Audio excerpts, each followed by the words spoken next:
We are your home theater and AV questions answered. This is AVRant.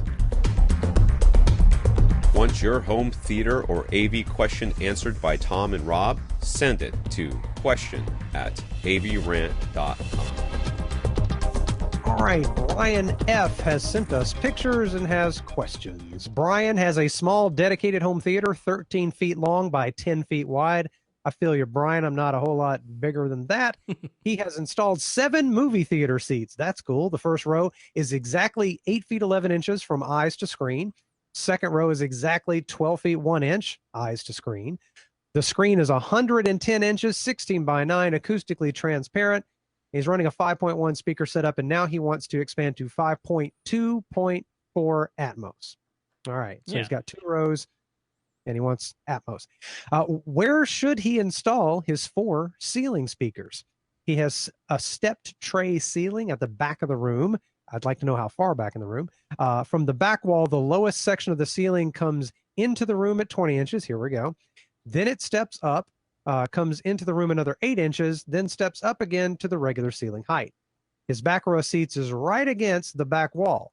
So where should his top rear speakers go? Where should his top front speakers go in that scenario? Yeah. So the front row of seats that he has, which is only 2 seats in this case, but that's his primary where he normally sits.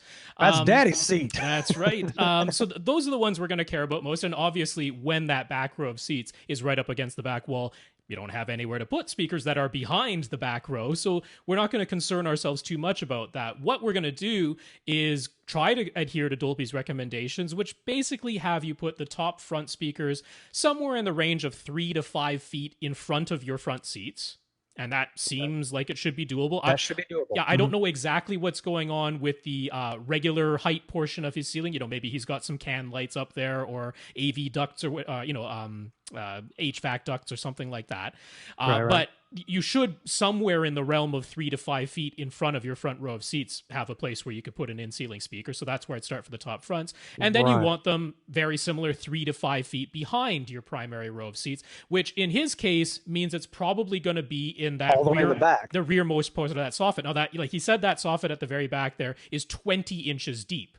So it shouldn't be a problem putting a speaker somewhere in there. Speakers should fit there. Yeah. So I think he was wondering, should he aim for only having the speakers all at the same height, like they all have to be at the the normal ceiling height, not the tray step down portions. That's really not a concern. There's no real problem having the speakers in that rearmost part, the lowest part of the ceiling. That's going to make them so that at least they're, if not right overhead of those rear seats, even a tiny little bit behind the rear seats. And so if I'm understanding correctly, the place he would have to put his top fronts is going to be at that lower height of the ceiling. That's all the way in the back, right? So that's the top rears. The top rears are at the lower part, and the top fronts will be at the normal ceiling height because they'll be in the sort of more towards the middle of the room. Okay. Oh, okay. Yeah, because that's the tray ceiling part that goes up. That's right. Yeah, but we're more worried about the angle coming from the primary row of seats than we are about the height, because you can adjust that with the speaker trim levels. So that's perfect. Yeah. So the volume of those speakers can be adjusted. It will be adjusted automatically, and any delay necessary will also be applied. So that sounds fine to me. Yeah. Okay. Moving along. Which in-ceiling speakers would we recommend? He doesn't want to spend more than $100 a speaker. Okay. His front 3 speakers are all Pioneer SPC21 set up vertically. His surrounds are Infinity Classica C255s. Those Pioneers up front are the kind that have the tweeter in the middle and the bigger driver on either side. Yeah. Turn them all sideways behind the screen. That looks very cool. Yeah. So what do you recommend at under $100 a speaker?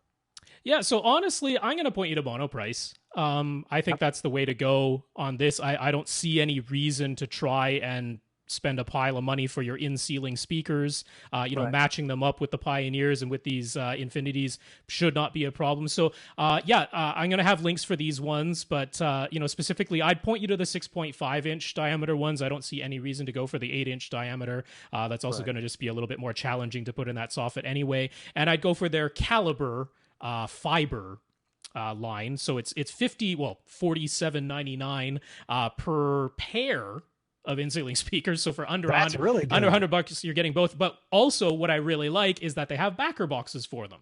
So we'll have the links for those too, and those only cost what are they, like $25 for a pair of the backer boxes? $21.02. Okay, so $21 for a pair of the backer boxes. So you're talking under $150 for all four with backer boxes. I don't think you're going to be able to beat that. Boom.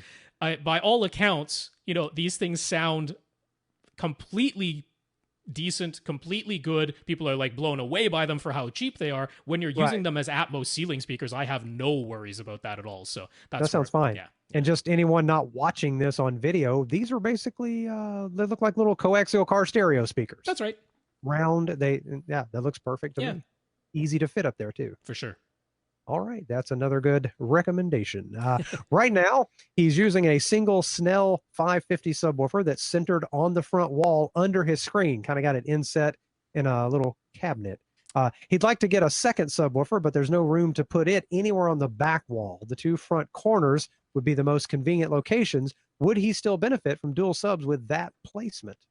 As long as you can adjust the phase on at least one of them, and there's multiple ways to do that. You can either have a fully variable phase knob on the back of one of the subwoofers themselves, or you can simply have a system that lets you set independent distances for both subwoofers.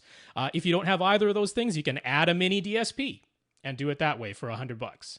So there are multiple ways to do this. Yes, you can do this. You know what? Maybe Andy's software that we just talked about, even though you're talking about using two subs, maybe his software won't work quite as what he designed it for, which was 3 or 4 subs, but it should still be able to help you out with this, to be honest. So I hope that this is possible for him, because in the future, I'd like to put 2 subwoofers in my living room, but they would need to go to the right and left of the couch in the back corners of the room. Is really the only place where they would look okay. Hiding behind chairs. So honestly, this can be done. When we talk about trying to place your subwoofers at the midpoints of 2 opposing walls or in diagonally opposite corners, it's because if you're able to manage that placement, you don't have to futz with relative phase between the two of them. That positioning kind of takes care of it for you. But when you can't use that positioning, then you have to be able to independently adjust the phase of one of the subwoofers. Normally it's some trial and error. If Andy's software works out, that's going to be a great shortcut. But either way, that's essentially the solution to this. And yes, you can do it. So by all means, you've got lots of seats in here, so that would be to your benefit to have more than one sub for sure. Absolutely, to get that even response. So Andy's software will work with just 2 subs? You mentioned 3 on Andy's software. Well, he says on his own site, and again, I don't know how to confirm all this for myself without giving it a try, but you're not in. But he says if you're only using 2 subs, it might not give you tremendous results. He designed it to work with 3 or 4. So okay, all right, just the caveat there. Okay, then I hope that has satisfied. Who have we been talking to all this time? Brian F. Okay, I'm just getting a little lost, and now I'm back on track.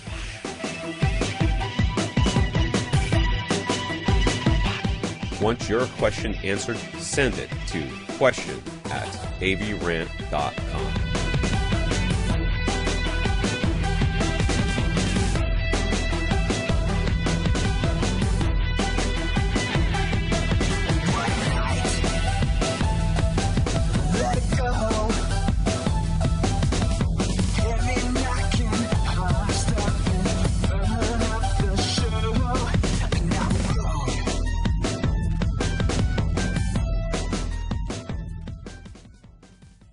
This is AVRant. now go out and listen to something.